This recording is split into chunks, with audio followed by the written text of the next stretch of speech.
Recording start हो जाए। Yes, recording start हो गई है। हाँ, रिकॉर्डिंग स्टार्ट हो गई। चलो ठीक है। हेलो एवरीवन, कैसे हैं आप लोग? बढ़िया होंगे। देखिए, आज के वीडियो में आप स्क्रीन पे जैसे देख रहे हो टेक्निकल एनालिसिस लिख रखा है, ठीक है। तो ये एक नई सीरीज स्टार्ट कर रहा हूँ मैं, जिसमें मैं पूरी की पूरी टेक्निकल एनालिसिस आपको सिखाऊंगा। 8 से 10 वीडियो होंगे हार्डली इसमें, ठीक है। इसको पूरी सीरीज देखने के बाद आप स्टॉक्स में कैसे टेक्निकल एनालिसिस करते हैं, शॉर्ट फॉर्म में मैं इसे टीए भी बोलता हूँ, स्टॉक्स या किसी एसेट पे कैसे टीए परफॉर्म करते हैं और उसके बेसिस पे हम अपने कैसे ट्रेडिंग डिसीजंस लेते हैं, ये सब आप सीखेंगे इस सीरीज में। चलिए स्टार्ट करते हैं। तो देखिए, इस वीडियो में हमारा एजेंडा क्या है। हमारा फर्स्ट गोल है, देखिए, कि टेक्निकल एनालिसिस क्या है उसको जानेंगे हम, क्या टेक्निकल एनालिसिस किसको बोलते हैं और हमें टेक्निकल एनालिसिस की क्यों जरूरत है, व्हाई वी नीड दिस, ठीक है। व्हाई वी नीड दिस, इसकी क्या जरूरत है, ऐसी क्या आन जरूरत पड़ गई कि हमें टेक्निकल एनालिसिस करना पड़ रहा है, ठीक है।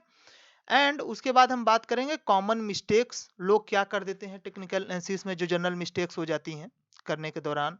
किसी एसेट पे अगर टीए परफॉर्म कर रहे हो तो आप जनरल मिस्टेक्स कर देते हो, ठीक है।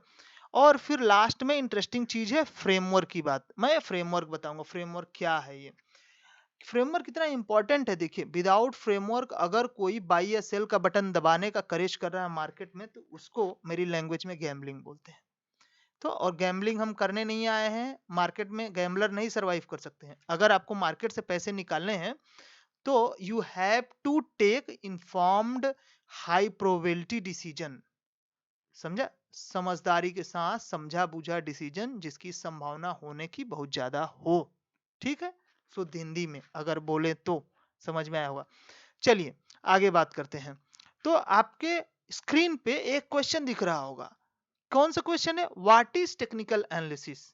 टेक्निकल एनालिसिस क्या है, और इसका एक डेफिनेशन भी नीचे लिख रखा है, जिसको मैं अगर पढ़ूं तो technical analysis is the study of historical market data including price and volume.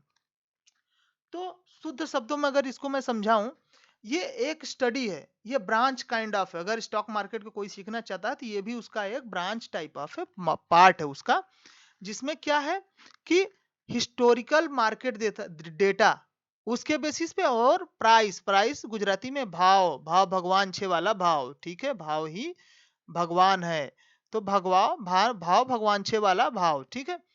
भाव और वॉल्यूम के बेसिस पे हम जो डिसीजंस लेते हैं, या फिर उस डिसीजन लेने के प्रोसेस को, उसकी स्टडी को ही टेक्निकल एनालिसिस बोलते हैं, ठीक है।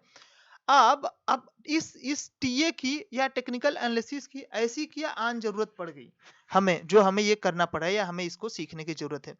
तो थोड़ा सा मैं हिस्ट्री में चलूंगा, थोड़ा सा पीछे।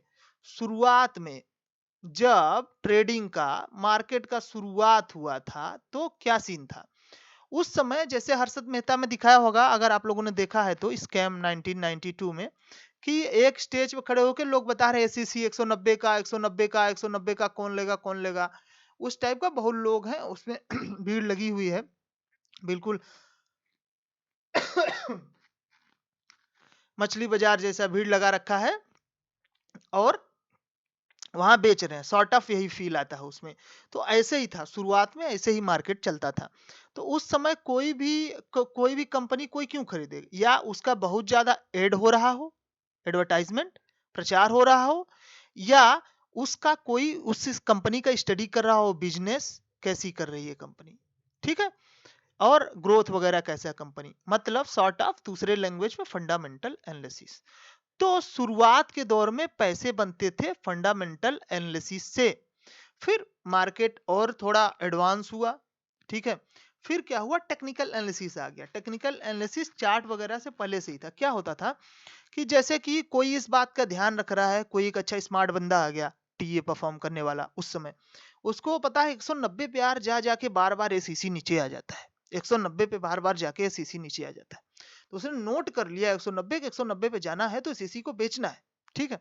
यही था टीए का मदर, या मैं बोलूंगा जहां से टीए स्टार्ट हुआ। उसके बाद टीए में और क्या हुआ, विकास हुआ इसमें, ठीक है, और प्रोग्रेस हुआ इसमें। क्या हुआ, चार्ट्स आ गए, बार चार्ट्स आ गए, कैंडल स्टिक्स आ गए, कंप्यूटर्स आ गए, तो आधुनिक टेक्निकल एनालिसिस होने लगा, ठीक है, चार्ट्स पे। वो हम लोग आगे सीखेंगे। फिर बीच में पैसा बना, टेक्निकल एनालिसिस से बहुत ज्यादा पैसा बना बीच के दौर में। अब क्या है, मार्केट और एडवांस फेज में गया, टेक्निकल एनालिसिस अब थोड़ा सा पीछे हो गया। अब पैसा बनता है psychology, mindset and risk management. क्या है, एडवांस में इस समय आपका psychology, mindset and risk management, RM बोल दो, सॉर्ट ऑफ रिस्क मैनेजमेंट, ठीक है।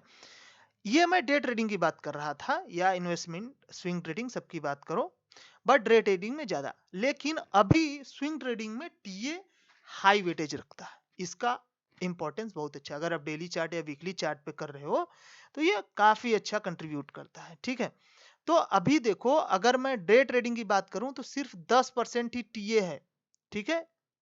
लेकिन स्विंग वगैरह में बात करूं तो 40 से लेके मैं 50 बोलूंगा कंट्रीब्यूट करता है। बाकी आपका साइकोलॉजी एंड आरएम को, रिस्क मैनेजमेंट को कोई भी नहीं हटा सकता है, ठीक है। चलिए, ये तो हम जान गए कि टेक्निकल एनालिसिस हमें क्यों करना है, इसकी जरूरत है, हाँ जरूरत है इसकी। इसके टूल्स क्या क्या है, कैसे करते हैं इसको, कैसे करते हैं, इसका डिटेल तो आप इस सीरीज में जानेंगे। इसके टूल्स क्या है, इसका टूल्स प्राइस, पहले volume and supply and demand zones. परेशान होने की बात नहीं है, अगर टर्म्स आपको नहीं समझ में आ रहे हैं, आप इस सीरीज में डिटेल में इन सब के बारे में जानेंगे। And price, volume, supply and demand zone. दूसरा क्या है, और भी बात करूं तो प्राइस पैटर्न्स, पर्टिकुलर पैटर्न्स को ऑब्जर्व करना, ये सब है टीए में जिसकी स्टडी होती है। ओके, चलिए ठीक है, आप ये जान गए टीम। आप ये बताएं कि कॉमन मिस्टेक्स मैं बोल रहा था, लोग कॉमन मिस्टेक्स क्या करते हैं, प्राइस ऐसे ऐसे ऐसे ऐसे ऐसे ऐसे ऐसे मूव कर रहा है अपना, ठीक है। तो इसमें क्या होता है, इसके एनालाइज करने में टीए बंदा जब नया नया सीखता है, या जनरली लोगों से गलतियां हो जाती है, वो क्या होता है, वो बहुत सारे इंडिकेटर्स लगा लेते हैं, आरएसआई भी लगा लिया, मैकडी भी लगा लिया, बोलिंजर बैंड भी लगा लिया, और भी ढेर सारे पता नहीं कितने प्रकार के, मूविंग एवरेज लगा लिया, ठीक है। कौन सा इचामोकू क्लाउड, मैं तो प्रोनाउंस भी नहीं कर पा रहा हूँ, वगैरह ये सब लगा लेते हैं। वो सब मेरे को समझ में नहीं आता है, और मुझे नहीं लगता है कि उससे कोई पैसे भी बनाया होगा, ठीक है। दूसरा क्या है, एक गलती तो ये हो जाती है, दूसरी हमारी हो जाती है गलती, क्या जिसकी मैं बात कर रहा था ऊपर, किसकी, हमारे पास फ्रेमवर्क ही नहीं है कोई, हमारे पास कोई ट्रेडिंग प्लान ही नहीं है। किस बेसिस पे हम डिसीजन ले रहे हैं, किस बेसिस पे हम बाई कर रहे हैं, कुछ भी नहीं हमारे पास। ये दो कॉमन मिस्टेक्स हो जाती हैं, ठीक है। अब आगे चलते हैं, फ्रेमवर्क की जब बात ही आ गई तो अब जान लेते हैं कि फ्रेमवर्क आखिर ये इतना इंपॉर्टेंस मैं दे रहा हूं इस पे, ये है क्या, इस ये क्या है, किसको बोलते हैं, ठीक है। आइए, फ्रेमवर्क में देख रहे होंगे आप जैसा स्क्रीन पे, ये इसका 4 पार्ट्स है। एक मार्केट स्ट्रक्चर, ये क्या हेल्प करता है आपको कि आप बायर रहोगे या सेलर बनोगे, ठीक है। एरिया ऑफ वैल्यू आपको हेल्प करेगा कब बाई करना है, ठीक है, कब बाई करना है, ठीक। ये नहीं नहीं सॉरी, एरिया ऑफ वैल्यू कहां बाई करना है, किस पॉइंट पे बाई करेंगे, और ये कब एंट्री लेना है, जस्ट एंट्री। और ये हमारा एग्जिट रूल, इसमें दो एग्जिट, जब हमारे ट्रेड अगेंस्ट जा रहा है तब हम कब एग्जिट लेंगे, एंड ट्रेड अगर हमारे फेवर में जा रहा है तब हम कब एंट्री लेंगे। स्पेलिंग को इग्नोर करिएगा, ठीक है, स्पेलिंग मिस्टेक हो सकती है, मैं इंग्लिश नहीं पढ़ा रहा हूं, ठीक है। ये ध्यान दिया हमने, एंड ये सब चीजें आपको मतलब टेंशन लेने वाली बात नहीं है, सीरीज में हम यही सीखेंगे। इसके जो मैंने फ्रेमवर्क के कंपोनेंट्स बताए, इनके बारे में एक एक वीडियो होगा, डिटेल वीडियो होगा, ठीक है। कैसे हम मार्केट स्ट्रक्चर को पहचानेंगे, मार्केट स्ट्रक्चर कंपोनेंट्स वगैरह क्या है, कब एंट्री लेना, कब एग्जिट लेना, एरिया ऑफ वैल्यू वगैरह क्या है, डिटेल में, ठीक है। ये सब हम सीखेंगे। आप आज के वीडियो में बस इतना ही, ठीक है। अब चलिए जल्दी से रिकैप कर लेते हैं, हमने क्या सीखा। पहला क्या, हमने सीखा टेक्निकल एनालिसिस क्या है। टेक्निकल एनालिसिस पास्ट का डेटा हेल्प करता है, या उसका हेल्प लेके हम फ्यूचर के ट्रेडिंग डिसीजंस लेते हैं, ठीक है, पहली चीज। एंड दूसरी चीज, हमें हमारे पास, या हमें विदाउट ट्रेडिंग प्लान या ट्रेडिंग सिस्टम के बिना हमें ट्रेड नहीं करना चाहिए, नहीं तो वो सॉर्ट ऑफ गैम्बलिंग है। And trading structure, trading plan या फ्रेमवर्क क्या क्या होता है उसमें? Market structure, area of value, entry and exit rules. इन सब के बारे में हम सीरीज के अगले वीडियोस में डिटेल में बात करेंगे। Thank you. उम्मीद करता हूं आपके लिए वीडियो हेल्पफुल रहा होगा। एंड एक और चीज मैं बता देना चाहता हूं, रेना टीओ हैं, वो फॉरेक्स में ट्रेडिंग करते हैं। उनसे मैंने बहुत कुछ सीखा है मार्केट के बारे में। एंड मेरी टीचिंग स्टाइल हो सकता है उनसे थोड़ा सिमिलर हो, तो मैं इसमें प्राउड फील करता हूं कि he is a best man. English में पढ़ाते हैं वो, he is a forex trainer. मैंने उनसे बहुत कुछ सीखा है and he is just awesome. Okay, चलिए मिलते हैं नेक्स्ट वीडियोस में।